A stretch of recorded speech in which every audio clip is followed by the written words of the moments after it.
सध्या आपण आहोत अंतरवाली सराटीमध्ये। आता मनोज जरांगे पाटील छत्रपती शिवाजी महाराजांना समोर नतमस्तक होत आहेत, त्यांना नमस्कार करतात आणि इथून पुढच्या काही मिनिटांमध्ये आता ते मुंबईकडे निघणार आहेत।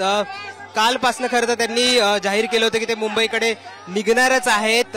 इथे बघितलं तर आपण मोठ्या प्रमाणावर जे मराठा आंदोलक आहेत ते इथे दाखल झालेले आहेत। थोड्या वेळापूर्वी मनोज जरांगे यांची पत्रकार परिषद सुद्धा झाली होती आणि त्याच्यात सुद्धा त्यांनी जाहीर केलं होतं की ते आता अंतरवाली सराटीमधूनच उपोषण करत मुंबईकडे निघणार आहेत। आपण बघतोय की आता नारळ वाढवून आता या सगळ्या आंदोलनाला आणि या सगळ्या जे मराठा आरक्षणाच्या बाबतचं जे सगळं आंदोलन आहे, मागणी, त्याला सुरुवात होते आणि जरांगे पाटील आता इथून मुंबईकडे निघत आहेत।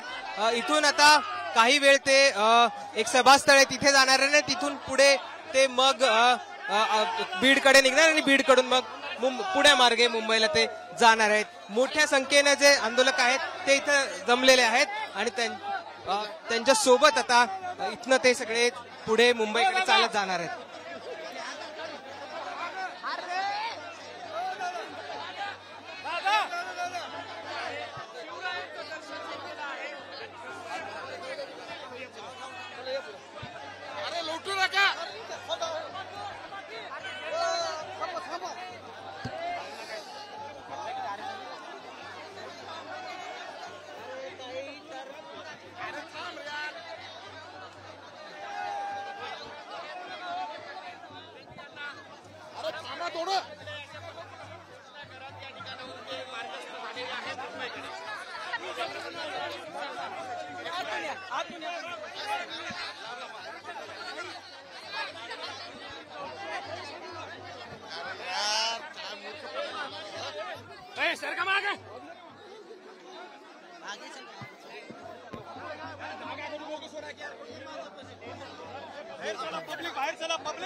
हा बाहेर निकलते, चल मंदिरात चला, मंदिरात नमस्कार पुढे सरक ना भाया,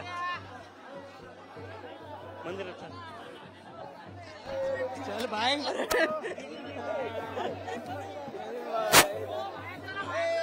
लोटून चलो बाहर चलो, अरे भाई, अरे थाम भाई,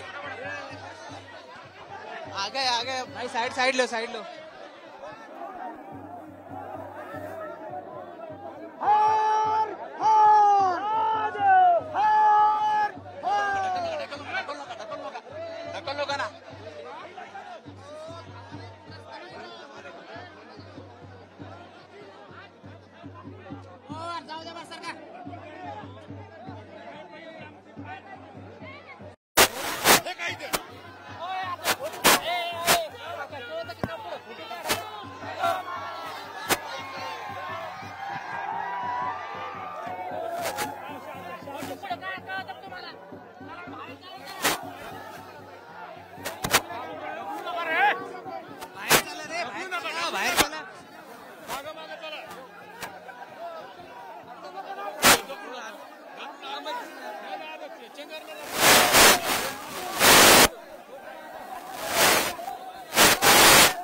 तरी आपल्याला रस्त्याने काय करायचं आहे तेवढं फक्त या गेटच्या बाहेर तर निघू द्या, काय चंद्राची करता काय मग आम्हा म्हणलो तुम्हाला, तुम्ही गडबड केल्या सोबतच आपल्या फोटो नाही जायला काही नाही, अरे ढकलू नका, एक सांगतो ढकलू नका ना।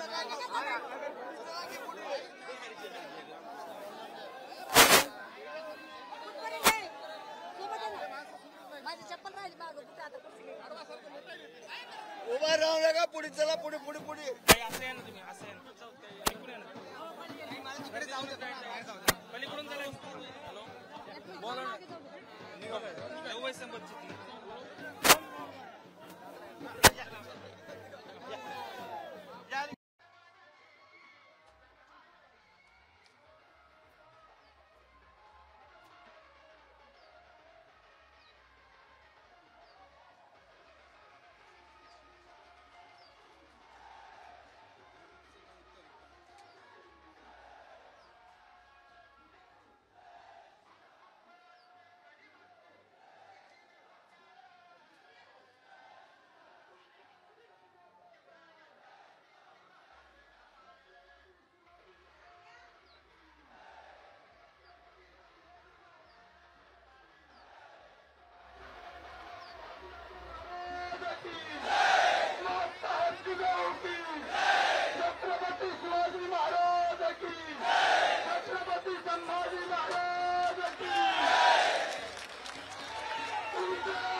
सध्या आम्ही अंतरवाली सराटीमध्ये आहोत आणि आता मनोज जरांगे पाटील इथून आता निघालेले आहेत. थोड्या वेळात ते एका ठिकाणी जाणार आहेत आणि तिथनं ते पुन्हा एकदा जे मराठा समर्थक आहेत, मराठा आंदोलक आहेत त्यांना संबोधित करणार आहेत आणि त्यानंतर ते बीडच्या मार्गे पुण्याकडून मुंबईकडे निघणार आहेत. आज खरं तर त्यांनी हा एक पुन्हा एकदा घोषणा केलेली आहे की मुंबईत आम्ही धडकणार आहोत. करोडोंच्या संख्येने मराठा बांधव हे मुंबईत दाखल होणार आहेत असं सुद्धा त्यांनी सांगितलेलं आहे आणि त्यामुळे आता आपण बघतोय की ते मोठ्या संख्येने जे मराठा बांधव आहेत, मराठा आंदोलक आहेत ते सुद्धा इथे जमा झालेले आहेत. मनोज जरांगे पाटील यांनी छत्रपती शिवाजी महाराजांचा जो पुतळा आहे त्याला पुष्पहार अर्पण केला आणि त्यानंतर छत्रपतींचा आशीर्वाद घेऊन मनोज जरांगे पाटील आता मुंबईकडे जायला निघालेले आहेत. मोठी गर्दी आपण इथे सगळी बघत आहोत.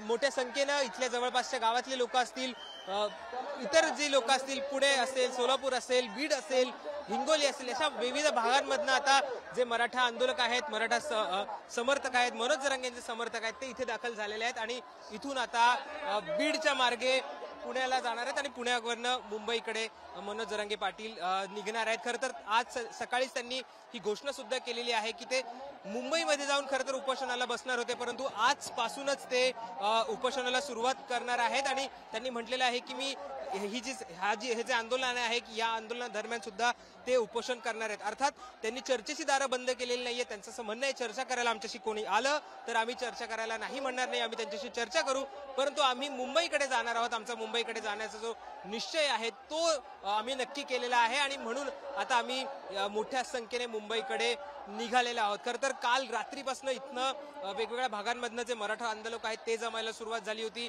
इथे त्यांची जेवणाची व्यवस्था देखील करण्यात आली होती. जवळपासची जी गावं आहेत त्या गावांमधल्या घराघरांमधनं ठेचा असेल, भाकर असेल, भाजी असेल, अशा सगळ्या ज्या गोष्टी आहेत त्या देण्यात आल्या होत्या. मनोभावे सगळी लोक या आंदोलनासाठी मदत करत होते आणि त्यानंतर इथे आज आपण बघतोय की मोठ्या संख्येने हे सगळे आंदोलक आहेत ते आता मुंबईकडे जायला निघालेले आहेत. दुतर्फा आपल्याला गर्दी दिसते आहे, भगवे झेंडे दिसत आहेत आणि त्याचबरोबर जरांगेंच्या समर्थनार्थ सुद्धा इथे घोषणा दिलेला आपण पाहतोय. शिवाजी महाराजांचा जय जयकार असेल, संभाजी महाराजांचा जय जयकार असेल, असा सगळा मोठा जयघोष इथे करण्यात येतोय आणि इथूनच आता मनोज जरांगे पाटील हे मुंबईकडे निघणार आहेत. आपण बघतोय की इथे आता मोठी गर्दी सुद्धा आपल्याला बघायला मिळते. त्यांचं औक्षण करण्यात येत आहे आणि त्यांना समर्थन या इथे मोठ्या प्रमाणावर देण्यात येत आहे.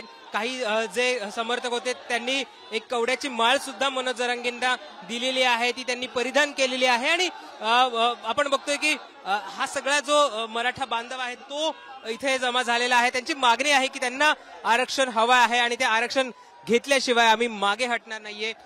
हाच जो चंग आहे तो जरांगेंनी मनाशी बांधलेला आहे. मोठी व्यवस्था करण्यात आलेली आहे.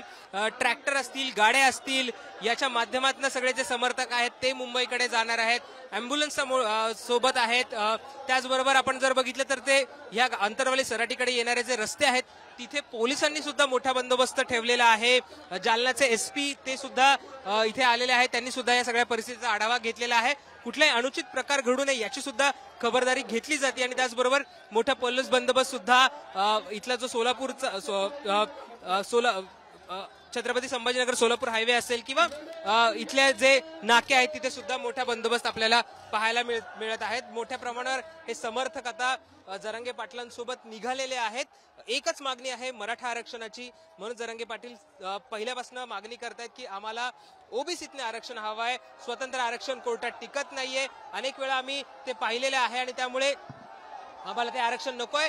आम्हाला ओबीसीतनं आरक्षण हवंय आणि त्यासाठी तुम्ही आम्हाला ते आरक्षण द्या. त्यांचं म्हणणं आहे की 54 लाख नोंदी मिळालेल्या आहेत, परंतु अनेकांना अजूनही जे सर्टिफिकेट्स आहेत ते देण्यात आलेले नाहीयेत आणि त्यामुळे सरकार आमच्याशी कुठेतरी आमच्या शब्द पाळत नाहीये आणि ती सर्टिफिकेट्स देण्यात यावी. आम्हाला आमचं आरक्षण हक्काचं ते देण्यात यावं आणि त्यासाठीच आम्ही आता मुंबईकडे निघणार आहोत. मुंबईकडे आम्ही येणार आहोत आणि मुंबईत सुद्धा आम्ही मोठ्या संख्येने दाखल होणार आहोत. जरांगेंचं म्हणणं आहे की आम्ही करोडोंच्या संख्येने मुंबईमध्ये दाखल होणार आहोत आणि म्हणूनच आपण बघतोय की त्यांची पूर्ण तयारी झालेली आहे. मोठा जो समर्थक आहे तो इथे जमा झालेला आहे. आंतरवाली सराटी हे खरं तर 4000 लोकसंख्येचं गाव आहे, परंतु आजूबाजूच्या ठिकाणावरनं सुद्धा मोठ्या प्रमाणावर जे मराठा आंदोलक आहेत ते इथे जमा झालेले आहेत आणि मनोज जरांगेंसोबत ते आता पुढे चालणार आहेत. आपण काल सुद्धा जेव्हा काही समर्थकांशी बोलत होतो, आंदोलकांशी बोलत होतो, तेव्हा त्यांचं म्हणणं हेच होतं की आम्हाला आता विश्वास आहे की मनोज जरांगे पाटील हेच आम्हाला न्याय मिळवून देतील, हेच आम्हाला आरक्षण मिळवून देतील आणि म्हणून आमचं सर्वांचं हे मनोज जरांगे पाटलांना समर्थन आहे. आम्ही त्यांच्या पाठीशी भक्कमपणे उभे आहोत आणि ते जे म्हणतील ते आम्ही करायला तयार आहोत. त्यामुळे जोपर्यंत आरक्षण मिळत नाही तोपर्यंत आम्ही सुद्धा मागे हटणार नाही असं सुद्धा त्या सगळ्यांनी चंग केलेला आहे. जसं गोपाल आमचा कॅमेरामॅन तुम्हाला हे सगळे दृश्य दाखवतोय, ही मोठ्या प्रमाणे गर्दी आपण बघतोय की लोक आहेत. मनोज जरांगेंच्या शेजारी काही स्वयंसेवकांचं कडं आहे. सुरक्षितरित्या त्यांना आता इथून नेलं जात आहे. काही किलोमीटर ते पायी चालणार आहे, त्यानंतर ते पुढचा प्रवास गाडीतनं करणार आहे आणि पुढे मुक्कामाच्या ठिकाणी ते पुन्हा एकदा पायी चालणार आहेत. रोज त्यांचा जो शेड्यूल आहे त्याप्रमाणे सकाळी 12 वाजेपर्यंत ते पायी चालणार आहेत आणि त्यानंतर मग पुढचा जो प्रवास असेल, पुढच्या मुक्कामाचं जे ठिकाण असेल तिथे ते गाडीने जाणार आहेत. पण जसं मी मगाशी म्हटलं आणि त्यांनी पत्रकार परिषदेमध्ये सुद्धा जाहीर केलेलं आहे की ते आता आजपासूनच उपोषणाला सुरुवात करणार आहे. खरं तर ते मुंबईमध्ये येऊन आझाद मैदानात उपोषणाला सुरुवात करणार होते, परंतु ते असं म्हटले की आता तिथे जाऊन उपोषण करणं काही आणि इथे जाऊन इथनं उपोषण करणं काही हे सारखंच आहे. आम्ही इथनंच आता या उपोषणाला सुरुवात करत आहोत. खरं तर ते एक छोटेखानी कदाचित सभा सुद्धा होऊ शकते ते इथल्या जवळच्या एका मैदानामध्ये. कदाचित तिथे ते परत एकदा जे मराठा बांधव आहेत त्यांना संबोधित करू शकतील. मराठा बांधव उपोषणाबाबत काय म्हणतात हे ते त्यांच्याकडनं जाणून घेतील आणि त्यानंतर कदाचित त्यांचा पुढचा निर्णय आहे तो जाहीर करतील. परंतु सकाळी मात्र त्यांनी ते उपोषण करणार असल्याचं त्यांनी सांगितलेलं आहे. ते त्यांच्या विचारावर ठाम असल्याचं सुद्धा पाहायला मिळालं. आपण बघतोय की छत्रपती शिवाजी महाराजांचा एक मोठा पुतळा सुद्धा इथे आणलेला आहे आणि तो सुद्धा आता इथे दाखल झालेला आहे. मोठ्या संख्येने जे समर्थक आहेत ते इथे दाखल झालेले आहेत आणि ते आता मनोज जरांगेंच्या पाठी आपल्याला चालताना पाहायला मिळत आहेत. वेगवेगळ्या भागातली लोक मी जसं सुरुवातीला म्हणतोय इथे आलेली आहेत आणि ती आता मनोज जरांगेंना समर्थन देत आहेत.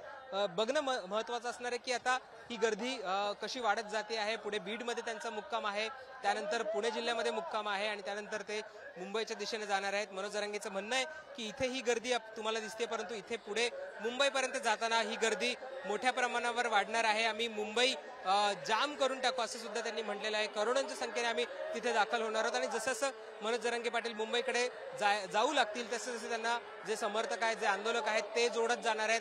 मराठा बांधव त्यांना जोडत जाणार आहेत आणि ही गर्दी इथून पुढे वाढत जाणार आहे आणि पुढे मुंबईपर्यंत या गर्दीचं रूपांतर करोडोंच्या संख्येमध्ये होणार आहे.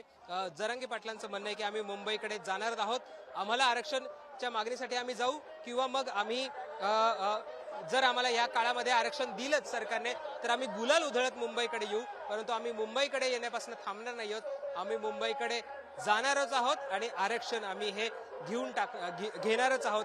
शेवटची संधी आहे ते असं म्हटलेले आहे की आता परत आंदोलन करायची वेळ येणार नाही मराठा बांधवांवर, मराठा समाजावरनं. त्यामुळे आता जे होईल ते होईल, शेवटची संधी आहे, शेवटचा प्रयत्न आहे आणि हा प्रयत्न, ही संधी आम्ही कुठेही सोडणार नाहीये. आम्ही आरक्षण घेणार आहोत आणि त्याच्यावर आम्ही ठाम आहोत. सरकार कसं देत नाही ते सुद्धा आम्ही पाहणार आहोत, असं सुद्धा मनोज जरांगे पाटील म्हटलेलं आहे. त्यामुळे आपण मनोज जरांगे पाटलांचा हा सगळा दौरा आहे तो तुमच्यापर्यंत पोहोचवत राहणार आहोत. काय काय नेमकं घडतंय, ते नेमकं काय बोलतायत, सभांमध्ये काय होतंय, ही गर्दी कशी वाढत जाते, हे सगळं आम्ही मुंबईपर्यंत तुम्हाला दाखवत राहणार आहोत. त्यामुळे मुंबई तकशी जोडून राहायला तुम्ही विसरू नका. युट्यूब चॅनल सबस्क्राईब केलं नसेल ते सुद्धा करत राहा आणि या सगळ्या बाबतचे अपडेट सुद्धा मुंबईतक.in ही आमची जी वेबसाईट आहे त्याच्यावर घेत राहा. कॅमेरा पर्सन गोपाळ हरणेसह राहुल गायकवाड, अंतरवाली सराठी, मुंबई तक.